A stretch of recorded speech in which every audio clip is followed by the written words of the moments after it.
Hi అండి, అందరికీ నమస్కారం. ఈరోజు వీడియోలో చాలా ఈజీగా అప్పటికప్పుడు ఫిష్ ఫ్రై అండి, చాలా ఈజీగా చేసుకోవచ్చు. ఇలా బోన్లెస్ ఫిష్ ఫ్రై చాలా బాగుంది. టేస్ట్ అయితే సింపుల్గా తక్కువ ఇంగ్రీడియంట్స్తో చేసుకోవచ్చు. అది కూడా నేనైతే ఇలా బెండకాయ చారు కాసి ఇలా బోన్లెస్ ఫిష్ ఫ్రై చేశానండి. చాలా బాగుంది.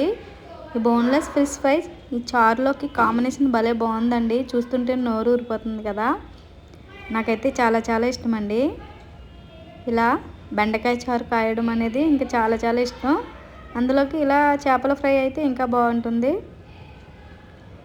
చూసారా, బెండకాయ కొంచెం చేప ఇలా చారు కలుపుకుని తింటే చాలా బాగుందండి. ఇప్పుడు అది ఎలా చేయాలో చూద్దాం.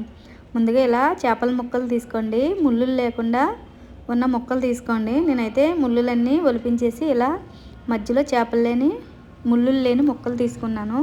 ఇందులోకి అల్లం వెల్లుల్లి పేస్టు, జీలకర్ర ధనియాల పొడి, కొద్దిగా మసాలా పొడి, అలాగే సరిపడా కారం, అలాగే సరిపడా ఉప్పు,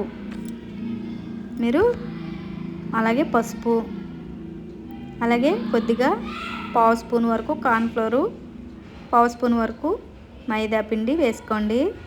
మైదా పిండి ప్లేస్లో ఇంకా వరిపిండి కూడా వేసుకోవచ్చు. అలాగే ఒక గుడ్డు, కొద్దిగా నిమ్మకాయ, ఇవన్నీ వేసి బాగా కలిపేసుకోవాలండి.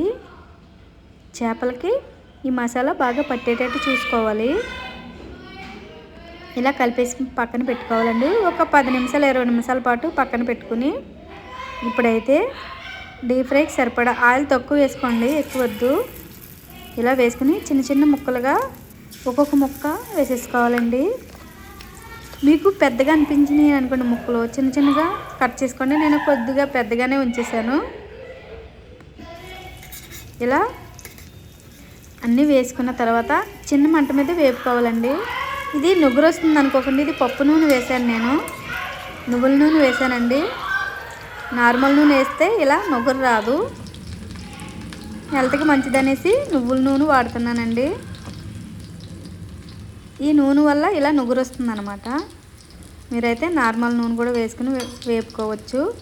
చూసారా, ఇలా బ్రౌన్ కలర్ వచ్చేంత వరకు వేపుకుని చిన్న మంట మీదే లోన కుక్ అవ్వండి. పెద్ద మంట పెట్టొద్దు, చిన్న మంట మీదే వేపుకోవాలి. తక్కువ టైంలో అయిపోతుందండి. ఇవైతే బాగా పలచగా ఉన్నాయి కదా చేప ముక్కలు అనేవి, ఈజీగా ఫ్రై అయిపోతాయి.